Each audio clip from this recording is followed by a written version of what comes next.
كيفاش تقدر تبدل البلاكيت ديال الفران ديال اللور، كيفاش ديساكتيفي فران امان بلا ما تحلش، بلا ما دير دياغنوستيك وبلا ما تحلش الموتور نتاع الفران امان.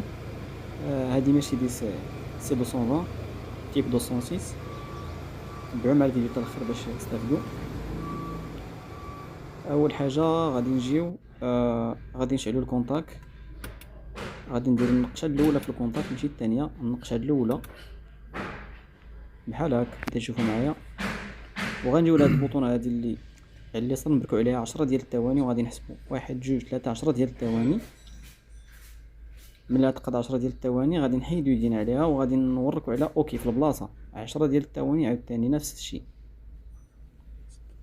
باش نافيشيو الموني ديال السيرفيس.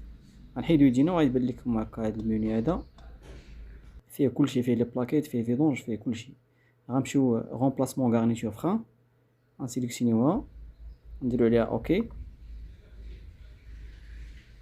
غادي نعاودو نديرو اوكي، غتبان لكم بولا ديال الفران امان كتسيني، وغادي تسمع الحس ديال الفران امان كيرجع كيديساكتيفا راسو، كتسمعوا واحد الصوت فيه كونتينيو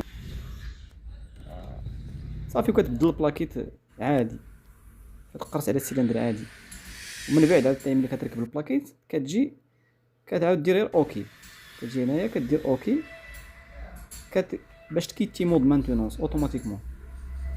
صافي هذه الطريقه الاخوان، راه طريقه جد سهله. وما تنساوش الاعجاب بالفيديو، الاشتراك في القناه والبارطاج. والسلام عليكم.